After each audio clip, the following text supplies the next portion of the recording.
La base de la sociedad romana fue la familia. La familia, integrada de pleno en la gens, la tribu a la que pertenecía, que a su vez se integraba de una sociedad formada por otras tribus formadas por familias, rama todas ellas de un mismo árbol genealógico. La sociedad romana era clasista.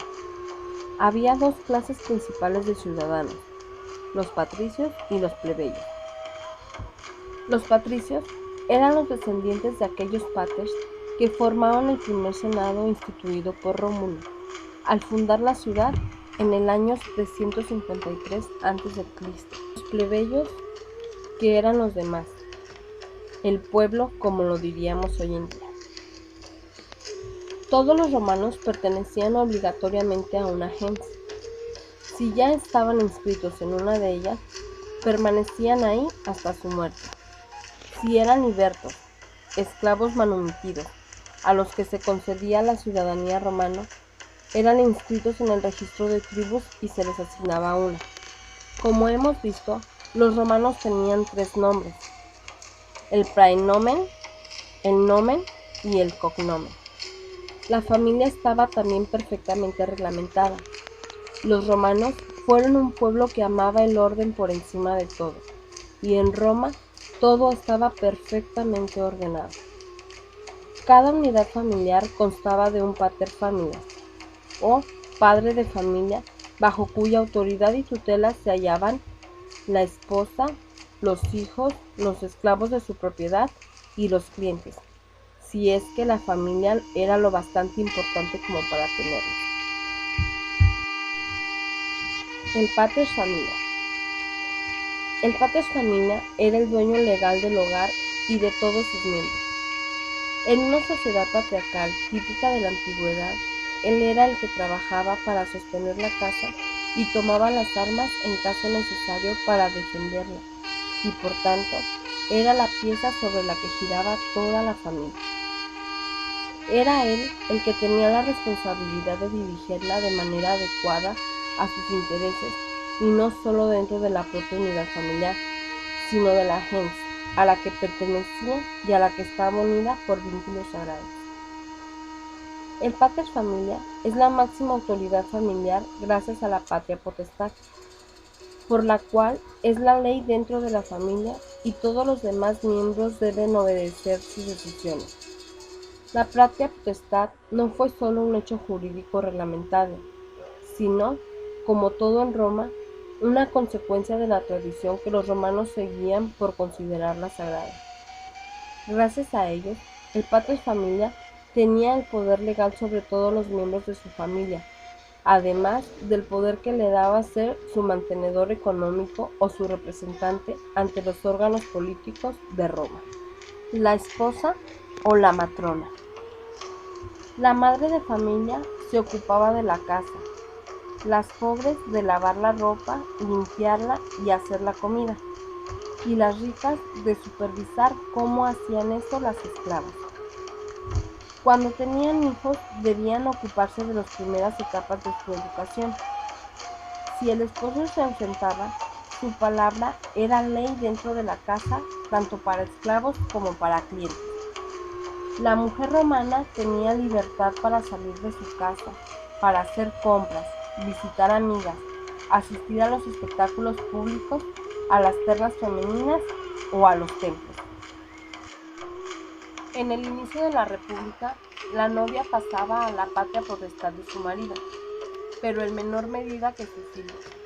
Sin embargo, a principios del Imperio, la relación jurídica de una hija con su padre se mantuvo sin cambios cuando ella se casaba, incluso aunque se mudara a casa de su marido. Este arreglo fue uno de los factores del grado de independencia que los romanos disfrutaron en comparación con las otras culturas antiguas. Aunque es ciudadana romana, no puede votar ni ocupar cargos públicos. En el caso de que la mujer quedara huérfana y no estuviera casada, o si lo estaba y quedara viuda, se convertiría automáticamente en sujeto de pleno derecho. Liberi, los hijos. Al nacer, los hijos deben ser legitimados por el padre en una ceremonia doméstica. Si el padre levanta al hijo en brazos, lo reconoce. Si le da la espalda, el hijo no es reconocido y será expuesto cerca de un lacus o fosa para la basura en el centro de la ciudad. Una vez reconocido el hijo, es purificado, lustratus, y se le pone en el cuello una bulla, un pequeño medallón con amuletos para protegerlo del mal de ojo. Si es varón, a los 16 o 17 años, abandona la toga protextat y toma la toga viril. Se le dan los trianóminos, que es el praenomen, el nomen y el cognomen, que primero tienen los patricios y luego todos los ciudadanos. El praenomen es siempre el que ha llevado un antepasado, suele aparecer abreviado y su lista es corta. El nomen es el propio de la gens. Y el cognomen, que en principio es un apodo que se da o bien por defecto físico, por un lugar de nacimiento o un hecho heroico. Luego se transmite de padres a hijos. Las niñas alcanzan la mayoría de edad sobre los 14 años. Entonces dedican sus muñecas a Diana, la diosa más relacionada con la infancia de las niñas, o a Venus cuando se están preparando para el matrimonio. Las de familias acomodadas iban a la escuela hasta los 12 años. Raramente iban a una escuela media y nunca a la escuela superior, aunque algunas alcanzaron un alto nivel cultural gracias a preceptores particulares. Las mujeres solo tienen de nombre Julia, Octavia, Cornelia, y si hay más de una niña, se le dice la mayor, la menor, o la primera, la segunda, etc. Si no se tienen hijos varones, se puede adoptar. Una de estas dos formas son solamente las de adopción.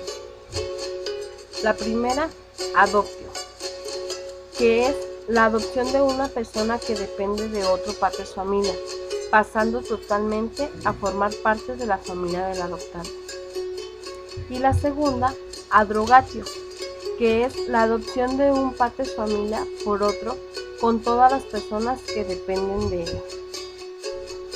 Los clientes estaban considerados como una parte especial de la familia, ya que la clientela era una institución muy arraigada en la sociedad romana. Las familias importantes se vanagloriaban del número de clientes que tenían, y su prestigio y poder dependían en buena parte de ello. Un cliente era un romano que se encontraba bajo la protección de otro. A finales de la República, prácticamente todos los romanos eran clientes de otro romano, que a su vez lo era de otro. Tito Labieno era cliente de Pompeyo, como Marco Antonio lo era de César. El patrón tenía la lealtad política de su cliente, y a su vez debía protegerle y ayudarle cuando lo necesitara. Se preocupaba de buscarle alojamiento si lo pedía, de encontrarle una buena esposa, de asistirle legalmente o de prestarle dinero, y el cliente apoyaba los proyectos de su patrón votándole y asistiendo a sus fiestas. Los esclavos. Los esclavos eran personas privadas de su libertad, explotadas como fuerza de trabajo, a las que se podía comprar y vender como vulgares mercancías. Los esclavos domésticos vivían en la casa familiar y estaban destinadas al servicio de otros miembros de la familia. Los esclavos empleados en negocios familiares, como artesanía, minería y agricultura, tenían una vida mucho más dura. Muchos esclavos de este último tipo ni siquiera conocían a su dueño. Un capataz se encargaba de controlarlos. Las vías para la esclavitud eran: por nacimiento. Todos los hijos de un esclavo se convertían en esclavos del dueño de su madre.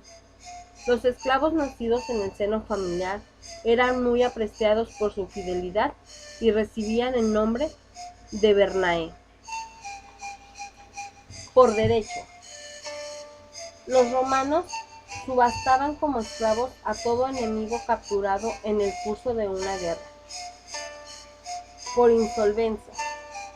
Una deuda insolvente podía ser reducido a esclavitud por su acreedor para cubrir la deuda contraída. A finales de la República, este derecho, dado lo impopular que era, ya no se ejercía por exposición o venta. Los bebés expuestos podían ser recogidos por cualquiera para criarlos y venderlos en los mercados de esclavos. Los esclavos estaban desnudos y con un cartel colgando en el cuello que indicaban sus habilidades, llamado título. Eran expuestos sobre una plataforma que dificultaban la decisión para comprar a los posibles compradores. Aquellos esclavos que no habían tenido antes amo llevaban uno o ambos pies blanqueados con yeso. La familia romana funcionaba como un microuniverso en el que cada miembro tenía un papel definido. Cada una de ellas tenía un pater familia y cada gens tenía su líder natural. Recordemos el papel de Sexto César, primo de Julio César, siempre apoyando en todo a su primo, o el de Quinto Cicerón, un simpatizante de César, pero incapaz de vulnerar el pacto sagrado que lo unía a su hermano mayor, Marco Tulio. Todo en Roma formaba parte de una maquinaria única en la que cada pieza, familia o gens, encajaba como un perfecto engranaje.